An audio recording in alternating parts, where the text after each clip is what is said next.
Paano gumawa ng GCash account gamit ang ating mga cellphone? So yan po Lods ang ituturo natin sa tutorial na ito. Ganito lang po ang gagawin nyo para po makagawa kayo ng GCash account. Una po ay pumunta muna kayo sa inyong mga App Store. Kung saan po kayo nagda-download ng mga apps mga Lodis kasi iba-iba po ang pangalan ng ating mga App Store. Katulad po ito sa akin ay Play Store. Mag-download po muna kayo ng GCash application. Ngayon, pag kayo po ay nakapag-download na, i-open nyo lang po ang inyong mga GCash apps na din-download. And then, may lalabas pong ganito mga Lodis. Kailangan po nating i-allow ang ating mga GCash apps para po ma-access yung ating mga contacts, storage, location, and camera. Kailangan po yan mga Lodis para po mag-generate at ma-open natin ang ating mga GCash application. Allow lang po natin or okay natin. And then, i-allow po natin ito while using apps. And then, while using location, allow sa location. And then, siyempre dapat naka-access po ito sa contact, allow natin. And then dito sa photo media, pwede naman po doon allow kayo. Pero mas maganda po ay allow po. And then, pagdating po dito mga Lodis, mapupunta tayo sa ganitong page po. So, ilalagay po natin dito yung ating globe number or TIN po. So, paalala po mga Lodis kung yan pong account nyo ay nagamit nyo na po, na naiparehistro nyo na po sa GCash dati application, dapat po hindi nyo na yan gagamitin kasi po magkakaroon po yan ng record. So, ang mangyayari yan mga Lodis ay magiging recovery na lang po ang mangyayari dyan. So, ang old account pa rin po ang makakakonect dyan. Kung yan naman po ay na-verify na, same din naman po yun. At po kung ang yung mga number naman po ay hindi po nakarehistro, better po wag nyo na pong gamitin yan. Kasi po soon, hindi po yan makaka-receive ng notification na mag-send po ng code ang GCash to verify na ang inyong account po for verification po. Okay? Kaya kailangan po, register na po ang inyong mga SIM card, and then, new SIM card po yan or new number po hindi pa nagagamit sa paggamit ng paggawa ng GCash po mga Lods. Okay? So kahit old dyan, wala problema basta po hindi nyo pa nakukunik sa dati sa GCash.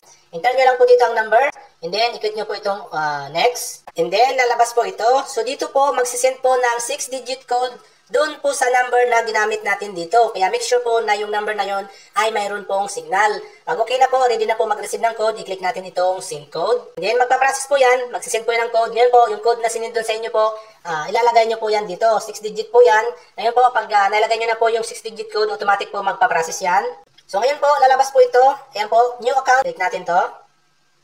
And then, mapupunta po tayo dito sa registration. Dito po sa registration, ilalagay po natin dito yung ating mga information, authentic information po. So, basic information, first name po ang ating mga pangalan. Make sure lang po na ang ilalagay natin dito ay tunay or authentic pong pangalan. Kasi po, kung tayo po magbe-verify ng ating mga GCash account, gagamit tayo ng ID, kung ano yung nasa ID natin, yun po ang titingnan ni GCash. Okay? Kaya kung hindi siya parehas, hindi siya mabe-verify.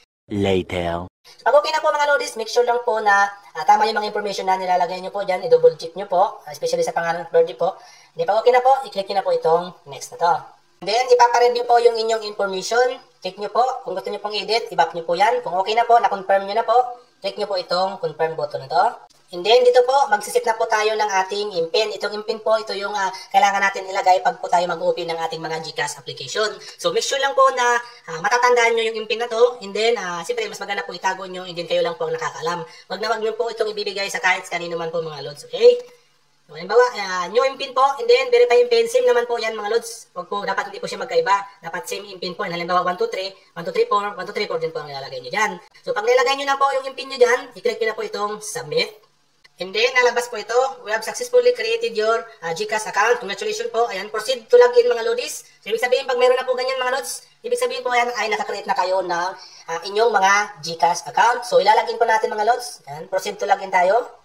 So, dahil nyo pa naman po tayo, kailangan po natin ng authentication code dun na sinends dun sa atin mga Lods. Ilalagay po natin yan dito. Kailangan po ma-receive agad natin and then malagay po natin kasi po meron po yan na time dyan. Ayan. Pag nilagay nyo na po yung 6-digit code, i-click mo po itong submit. And then, ito na po mga Lodis. Ayan po. Ito na po yung ating mga GCash account, mga Lods. Okay? So, kung gusto nyo po mag-discover, ayan, kayo na po bahala kung gusto nyo pong explore ang mga GCash application nyo, mga Lods. So, yan. Siyempre, wala pa naman balance yan, mga Lodis. So, wala pa kayong naihuhulog yan. So, kung gusto nyo pong mag-send ng money yan, may mga tutorial po tayo dyan, mga Lodis. And then, after nyo po mag-create ng account, mga Lodis, i-verify nyo po yan, mga Lods. So, meron po tayong tutorial dyan, secret tutorial, mga Lodis. I-visit nyo po kung paano mag-verify ng GCash account. So, malaga pong ma-verify natin, mga Lods, ang ating mga GCash account. Kasi po, protection yan po in case man may mag-try or may mag-hack po ng ating mga GCash account. Madali po natin ma-verify po natin ang ating GCash account. Okay? So, ganun lang po ang gawin nyo, mga Lodis, kung paano po mag-create ng GCash account gamit po ang ating mga cellphone.